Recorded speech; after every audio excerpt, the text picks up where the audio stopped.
Hello, this is Carl at National RV Detroit, and I'll show you through your Autumn Ridge 21FB. Okay, I'm on the door side here. So we'll start right here at your power stabilizer jacks. I already have them halfway down here because I was fiddling with them. So you push extend and down they go. They will go down at different times because there's one switch for both back jacks and one switch for both front jacks. So they do come down separately at times. You can see the other ones hit the ground, but that helps it self-level. That's perfectly normal. Okay, you don't lift the trailer with these. You just sort of take the shake out of it. So you're just going to put a little pressure on it to keep the trailer from shaking. While I'm down here, let's see if you can see this here. This is a quick connect for your LP system. So if you want to hook up a grill, for example, you'll just pull this back, push the male end in there, let it go, it connects, and then if you can see there's a valve here, you would turn that on. So that's just to operate your LP, if a grill or a griddle or whatever you're using, and it's hooked directly to your LP tanks. Okay, so you got a power awning. This is just a vent for the furnace. This is the range hood vent for the range hood over your stove there. You can see it's shut right now, this baffle. I just opened it up. So when I'm trying to get good, sorry about the camera work here. When you're operating, or when you're using the vent hood, you want to have this open so it flaps freely. But when you're not using it, you just want to snap it shut like that. So you keep it shut unless you're going to use it. That's just power. This is a fill for your fresh water tank. For example, if you're at a city or a state park that has a fill station when you first go into the campground, but it doesn't have plumbing on the campsite, you can fill it up and you still can use the onboard water pump and pressurize the tank, and it'll operate just like it has running water. Most of the time you're going to use the city water, which is on the back of the trailer, which I'll show you. And there's also another way to fill on this trailer to fill this tank. So I'll show you that also. But this will use when you don't have city water. 9 times out of 10 you're going to have it. So you're just going to use that feature sometimes. This is the water heater. It works on gas and electric. The main thing I have to tell you about this is you cannot get antifreeze into the water heater. So when you're winterizing or when you have antifreeze in the system, it has to be in bypass mode. There are valves on the back which allow you to bypass it. You're going to have to educate yourself a bit on it. But this particular tank, the tank that's on the back of this water heater, is under the sink. So you'll be able to see it under there, okay? I'll go a little more into that on the inside. One last thing, you can see the plug is out. This is the plug right here. That's how you drain it. Always let the pressure out before you take out the plug, or else you get soaked, okay? Alright, that's the switch for your front stabilizers. This is for a solar battery charger. If you just get a solar panel to charge the battery, you can plug it in there. It only charges the battery, it doesn't run the trailer. This particular hose and sprayer has a quick connect on it also, and you'll plug it into the back of the trailer. There's a port for it. You can hose down kids and dogs and feet and bicycles, whatever you have to hose down. This particular crank will go in. If your power tongue jack fails, you can just pull this cap off here and put that crank in there and crank it manually to get yourself out of trouble. The other crank is I'll show you when we get on the other side, but for your stabilizers you can actually crank them manually if you have to. So that's for that. Okay. You get a deep cycle marine battery. You got 2 30-pound tanks. This regulator is the LP regulator here, and it's a self changeover regulator. It'll draw down the door side tank first, then the off door side tank. This is not a tank. Let me get a better picture. This is not a tank selector here. This is a gauge. So you would point it at the tank you want to check, and it should be green in that window if there's LP in the system. Okay. So it's just a gauge, not a selector. All right. Your slide out, which is in right now, obviously. This is a service panel for your refrigerator. You don't really have to go in there, but this drain hose should always be hanging out, always. Okay. So here are your flush valves here. Let me get down here. Hopefully I can get a good position. This particular one is your black, right? Black is toilet water and waste. There's a black tank. And then you have gray. You've got two different valves here, both for gray. So basically what you'll do is you'll hook your hose up to here. The other end goes in the dump station. You're going to dump your black tank first. Let me show you that. You're going to dump your black tank first, right? Then you're going to dump the gray. The reason you do that way is because the gray water is cleaner than the black water. So, like I said, the black tank is filled with toilet waste and water, and the gray tanks are sink and shower water. So they're dirty water, but they're cleaner than the black water. So you do that second. There's another way, or another part to this, and that has to do with flushing it. This right here, let me back up so you can see where you're at. This right here is the black tank flush. So, like it says here on this sticker, never turn on the water unless your black tank valve is open. Right now it's in the open position, so you would hook the hose at the dump station onto here, regular garden hose, turn it on, and there's like jets inside the tank. And it just cleans your black tank out even better, cleans the sensors off so you get a good reading, so on and so forth, okay? I told you that you can hook that sprayer up. This is where the sprayer would hook up, hot and cold water. You have a light here. This would be to operate the water pump from the outside. You can operate it inside and outside. This particular port here is for city water. I told you city water is what you would normally use. You can use the onboard tank too if you need it, but generally 9 times out of 10 you're going to be hooked up to city water, turn it on, you're ready to go. Now this here is a selector for that'll fill up the tank, or you can run city water. I showed you can fill it up on the other side. This particular trailer has 2 ways to do it, which is a little unusual, but you can see the schematic there, the drawing. So to fill the tank, you would turn it to this position, and the city water port switches over to fill the tank, but you put it like this, was where you normally have it, and it runs off city water. Okay, and like I said, there are drawings there to show you what everything does. This right here is cable and satellite through that little coax there. Okay, now this camera is the trailer is pre-wired for a backup camera. If you get one, you want to get a Furrion that fits right in this housing. It's got a plug and everything in the back. We do sell them. If you're interested, you can talk to our parts people. Basically, when you turn on your running lights on your tow vehicle, it'll light up the camera and you can see behind you when you're backing up or when you're driving down the road, whatever you want to do, okay? Now, while we're looking up, you have to remember you have to inspect the roof of this trailer. Not just this trailer, every trailer ever made. So it's important, very, very important, that you go up there 3 times a year. You're going to go up in the spring and in the fall and then once in the middle of the summer. You just look around at all the seals on the roof. Everything is sealed with a lap sealant called Dicor. You'll see it when you're up there.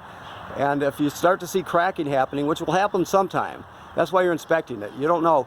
Normally it'll take years before you'll have to do anything, but you don't know that for a fact because these things flex down the road. They're hand built. So you're just inspecting it to make sure everything's okay. If you see an issue, then you get it taken care of. Either have it done or do it yourself, but you'd have to educate yourself if you don't know. It's simple enough to do yourself though. So you got to inspect the roof, and if you see an issue, take care of it immediately. That's very important. Okay, so we're going in now. Okay, here's your controls here. We'll start off with the awning, which is right here. So we're going to extend it here. You can see it going out.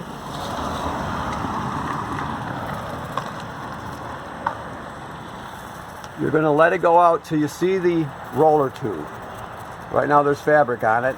Eventually it'll unwind and you'll see it right here.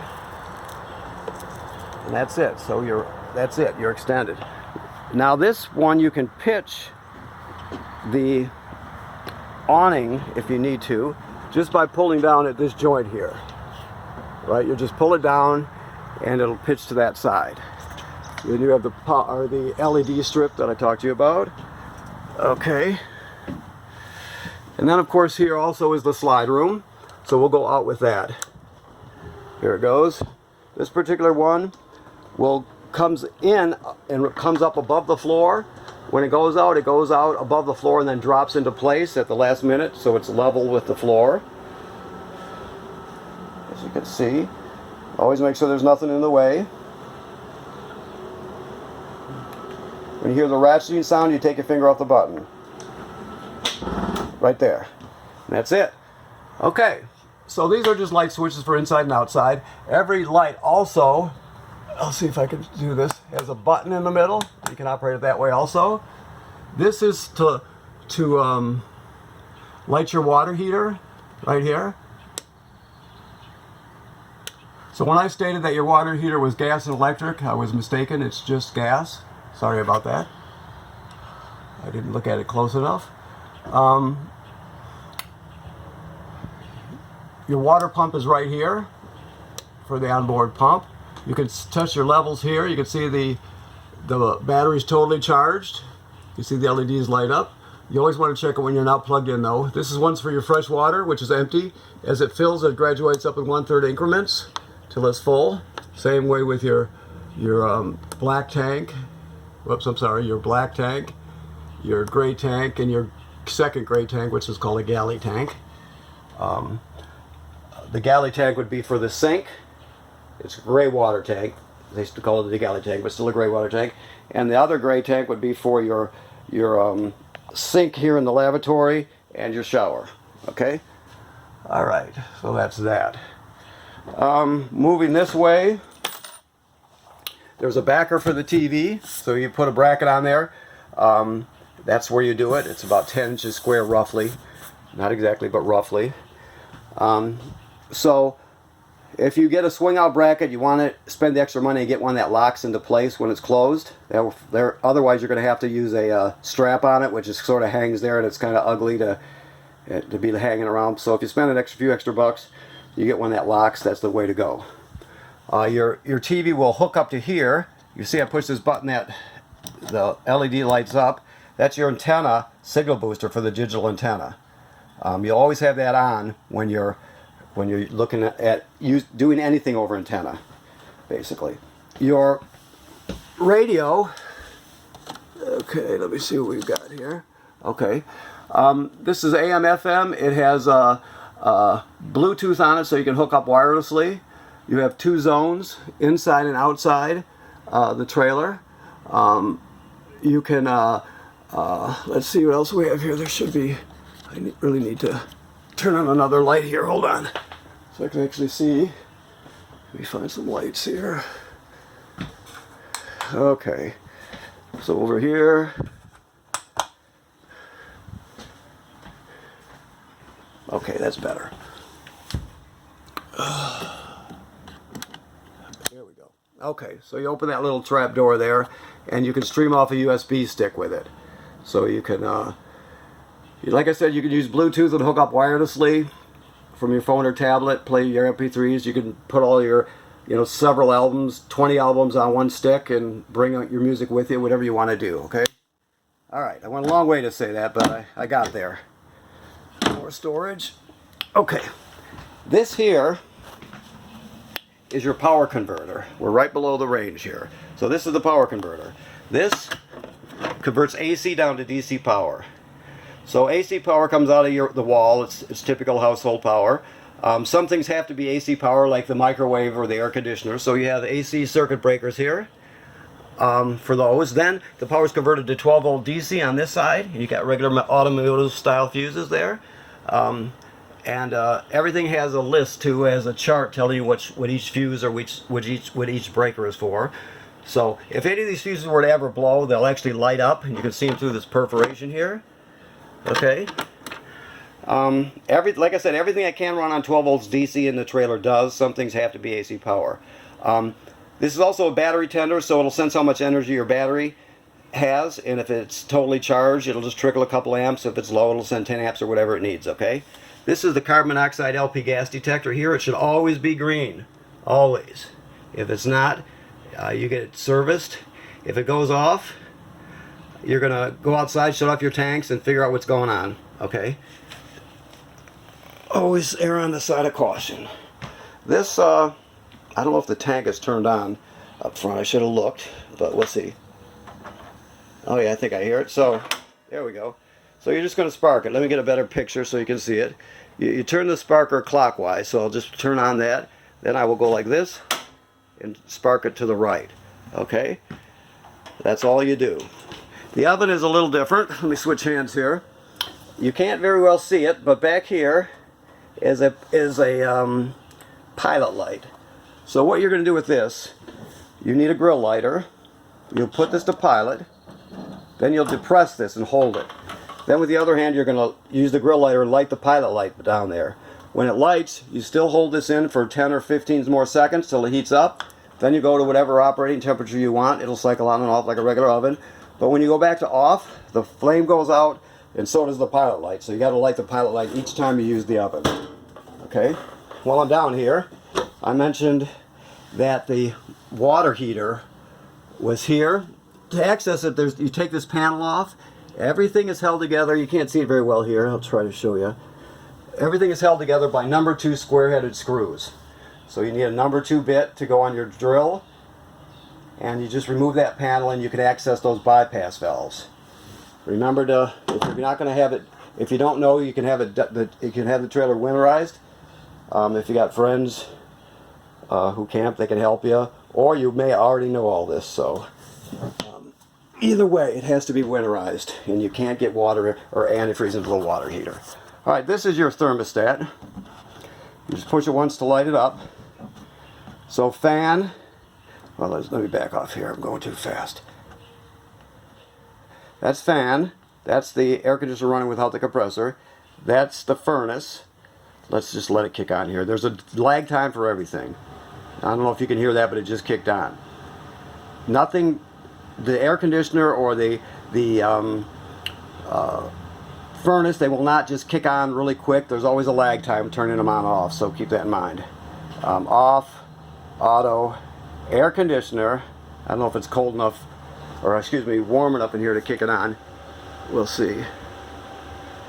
It's probably not. It's pretty early in the morning. I just turned the heat on. Okay. Anyway, that's how you would turn it on. So to get to off, you cycle past furnace. Cycle past furnace to off, and there'll be a lag time. As soon as you turn it off, the flame goes out, but it'll still cycle for a minute or two to purge itself. Okay. Your couch, jackknife's flat, I believe. Let me see. Oh no, it actually folds out. Okay, so that's a plus. Your table is under here. You can see it under there. So it stores under there, which is neat. Got a sliding door for the bathroom. The shower works like any other shower. Oh, there's a light switch somewhere. There we go. Okay. This has a switch there for the fan, but also you can use this switch here to do the same thing. You always use the vent when you're running the shower because you want to pull the humidity out. These trailers are built really tight these days, so you know, it's good to pull the humidity out. This GFCI, all those outlets in the trailer, even the one on the outside, are wired through this. So if you're using a coffee pot outside, it pops, you're going to reset it here, all right? Okay, the toilet. To flush the toilet, there's this pedal right here. When you flush it, water will come swirling out. That's the black tank directly below, right? So, you can't use this dry. So what you do is you'll get your chemical, whichever chemical you're using. You read the directions, find out what a dose is. You'll put it right in here. You've already hooked up to city water outside and plugged your trailer in. So you put the chemical in there, and then you'll step on the pedal, and you'll put about 1 gallon or 2 of water in the tank. There's no way to tell that on the monitor panel. It doesn't measure anything that small. But you just get an idea of what it is. It doesn't have to be exact. The bottom line is you can't use it dry, right? Also, when you flush it, it'll only refill about up to here. That's just so that water won't slosh around and slosh out of the toilet when you're pulling the trailer. So there's a spot here that you can push it before the trap opens. When you do that, just water will come out and fill up the bowl. So you do that, you can fill it as full as you want, and then each time you use it, you'd have to fill it to the level you want. Okay, so That's it. The bottom line is you can't use the toilet dry. Okay, you got a sliding door here, like I stated. I think we've pretty much covered everything. Let me look around and see. Okay. Yes. So that's obviously your vent hood and light. Remember I told you there's a baffle on the vent outside that you have to open up if you're going to use it. This is the escape window for emergencies. It works like this. You can use that just for ventilation, but to escape you'd push this all the way through, and then you would grab this red tab and pull the screen out, and you would just roll right out the window, do maybe 2 somersaults and land on your feet, I guess. And it latches like that. Okay. Okay. Now the refrigerator. See, I told you I thought I showed you everything already, but of course I did not. Okay. So nice size refrigerator. You got 2 buttons. This one's on and off, so it's on. Right. Then this one is auto or gas. You're going to set it on auto. Auto means electricity. What happens is it always searches for electricity, and if it can't find it, it'll switch to gas automatically. If you're using electricity and you have a power failure at the campground, it will automatically switch over to gas. That's why they call it auto. Now when you're pulling it down the road, you can dedicate it to gas this way, just by doing that. It'll just light on gas. If this check light comes on, it means it faulted. The burner did not light. There could be air in the line, whatever. So you would just shut it off and turn it back on again and let it cycle through, and it'll light the next time. Okay. All right. One last thing. This is a thermistor. This is how you set the temperature. You move this up and down. The higher you go with it, the colder it gets. You're going to have it up all the way, almost always. But if you're in colder weather, early spring, late fall, or whatever, you might have to back it down a bit if it frosts up. Excuse me. You're normally going to have it up all the way. The only difference between this and your refrigerator home is it's a gas absorption refrigerator. It doesn't use out the compressor. So it'll take longer to reach operating temperature. So you want to start it, if you can, the day ahead of time, but at least 6 to 8 hours ahead of time to get it down to the correct temperature. Also, in your bedroom here, let me see if I get a light going here.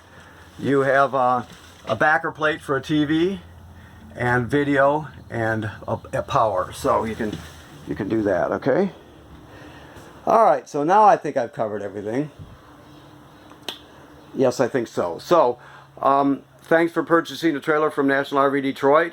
And if you have any questions, you call us and we'll talk you through it. I know with the virus, this is not the optimal way to do this, but right now this is what we have to do. So every appliance has its own manual in here. Plus you can look at manufacturers' videos. Try to stick with the manufacturer videos, but educate yourself as you need, and you can give us a call and we'll help you through any issues you have. Okay? Thank you very much.